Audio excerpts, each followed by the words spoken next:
In this video, I'll show you guys what worked to prevent and solve an issue known to occur on some of the Chargers and Challengers, and it involves a possible corrosion of the engine cradle bolts. Evidently, a lot of you guys already know about this because I'm seeing a lot of vehicle owners in threads talking about this issue, and they have bolts that have rusted so bad, in some cases they've broken.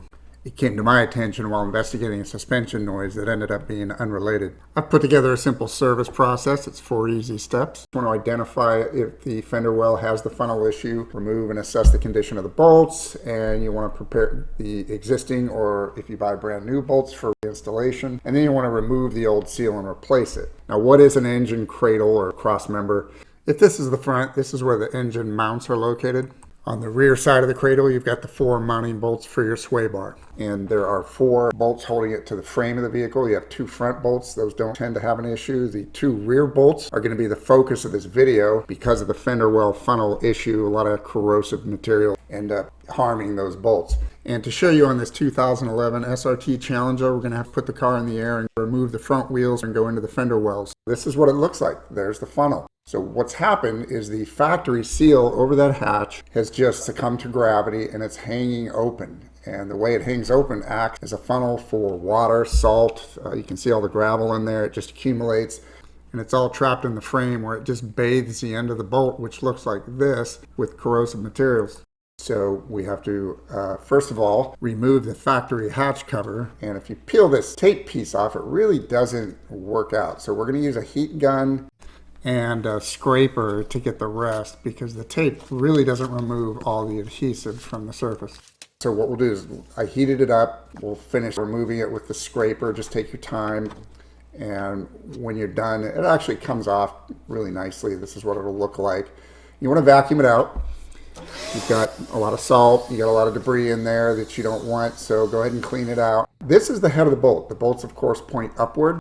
And the cradle bolts all go through these columns, and the columns are important because they keep the structural frame tubing from collapsing when we put over 130 foot-pounds of torque on those bolts. And today we're supporting at the cradle to keep it stable against the frame while the rear bolts are removed. Notice all that penetrating oil. I've got penetrating oil on the thread that is sticking up into the frame, and of course you can see all kinds of penetrating oil on the head here, and it's helping us to break the torque. And this isn't a minute or two. Let it penetrate for hours, and if you drive on a lot of wet pavement, let it sit overnight. And we can breathe a sigh of relief since the penetrating oil helped us break the torque and get the bolt out. Well, it's a good thing we're in here, because although the head and the end of the bolt looked good, you can clearly see the shaft has some corrosion from the funnel effect beginning.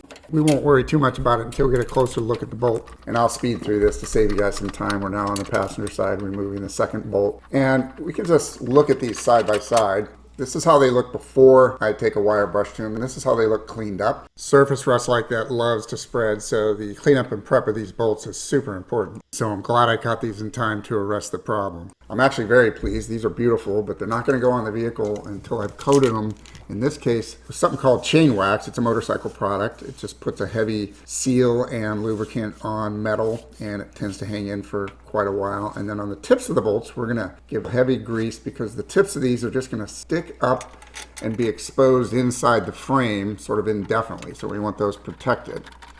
And I'll speed through this a little bit. And once we get it snugged down, we're ready to actually put a torque on it. So we'll switch wrenches here. And for this vehicle, we're set for 133 foot-pounds. Once you get the torque on this bolt, we're going to move over to the driver's side, and that bolt's already prepared. You can see the heavy grease on the tip. We'll get that into place. Now, if one of these bolts was corroded enough to break during removal, then yes, you'd have to do some grinding and drilling. You'd have to replace the bolts with new ones, but at least the process would have been successful in identifying a bolt that would have failed anyway. And just like the other side, for this Challenger, we're set for 133 foot-pounds. If you've got a Charger or a Hellcat, you may want to confirm the torque for your vehicle. Now we need to address the issue of these open hatches in the frame. I'm sure I smeared some grease on there while I was working, so we're going to just use some acetone to clean everything off the surface for better adhesion. And this is what we're using. Aluminum roofing tape is great stuff. It's all about the aluminum and the type of adhesive that they use. There's probably other tapes you could get away with, but I prefer this because the aluminum provides a rigidity that'll prevent it from sagging. And the adhesive is better than anything I've seen on any other aluminum tape.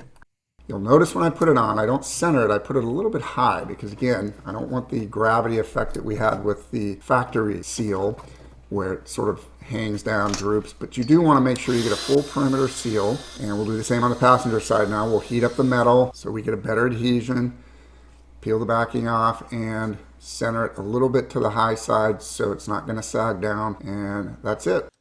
In this case, we completed this process in time to prevent any major issues, and if it helps you guys out, please do give a thumbs up and subscribe for future videos. And to help out anybody else trying to prevent this problem, please do share this video. Thanks for watching.